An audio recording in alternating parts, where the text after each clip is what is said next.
Eu sei. As aulas de microbiologia de agentes infecciosos e parasitários são bem melhores do que o Alok. Então vamos continuar aqui com a nossa aulinha maravilhosa e vamos observar aqui os vírus. Olha aqui uma hemácia. Aqui nós temos uma hemácia que tem o que? O tamanho de 10.000 nanômetros. 10.000 nanômetros. Uma hemácia tem em torno do que? Dividir por 1.000, 10 micrômetros. É o tamanho de uma hemácia, 10 micrômetros.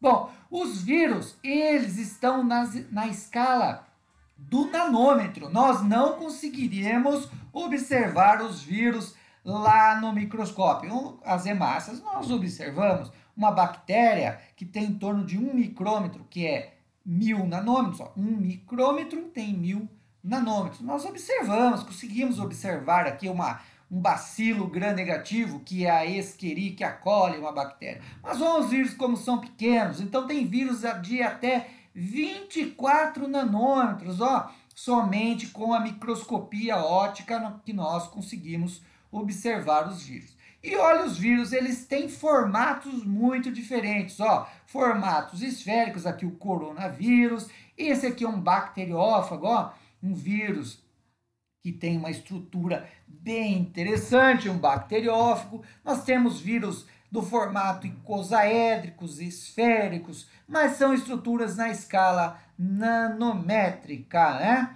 E agora vem a grande pergunta: os vírus são organismos vivos? Oh, meu Deus, não sei. Por quê? Os vírus não são formados por células. Então eu falo, os vírus não são formados por células e não são organismos vivos, certo? Então, como é definida a vida? Primeiro nós temos que saber o que é vida.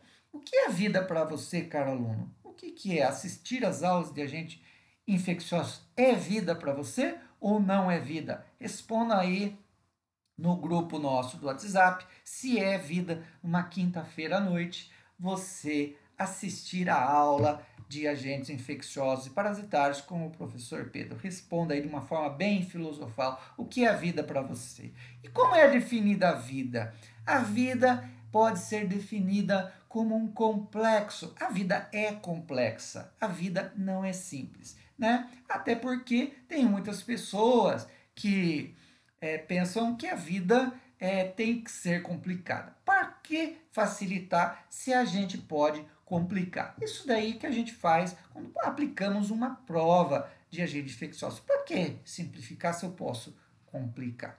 Então, como a vida é definida como um complexo de processos resultantes de ação de proteínas codificadas por ácidos nucleicos. Os ácidos nucleicos das células vivas estão em constante atividade. Então, olha a definição de vida, gente. Ação de proteínas codificadas por ácido nucleico. Ação de proteínas, né? Então, dessa maneira, os vírus não são considerados organismos vivos porque são inertes fora de células hospedeiro. Então, eles não têm metabolismo. Então, não são considerados ser vivo. Também não porque não tem célula, certo? Não tem célula, não são ser vivos, certo?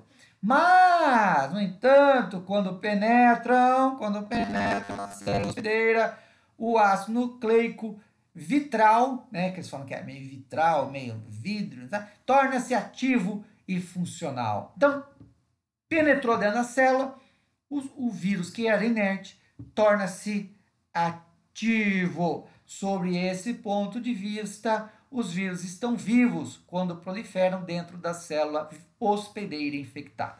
Então, os autores dizem o seguinte: vírus não é vivo, por quê? Não é ser vivo, não tem célula. Vírus não é ser vivo, não tem metabolismo. Ah, mas vírus faz um negócio que todo ser vivo faz. O que, professor? Multiplicar. Os vírus multiplicam-se, os vírus reproduzem. E o ser vivo só é ser vivo porque reproduziu, pô. Se não reproduzir, não tem novos seres vivos. E os vírus reproduzem, no entanto que o coronavírus está se reproduzindo e muito por aí, né?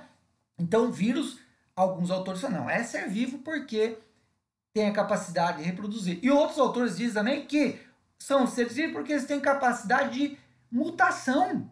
eles conseguem modificar o seu material genético. E isso também é característico de ser vivo, porque nós temos a capacidade de sofrer mutações, muitas vezes essas mutações são benéficas, né? Nos tornam, nos adaptam as células ao bom funcionamento. E o vírus também tem capacidade de fazer isso. Por isso, esses autores dizem que vírus são seres vivos, porque têm capacidade de se reproduzir, porque sofrem mutação e porque quando estão dentro das células, eles utilizam o metabolismo dessas células para se reproduzirem, né? E alguns autores dizem, não é ser vivo, não tem como ser vivo.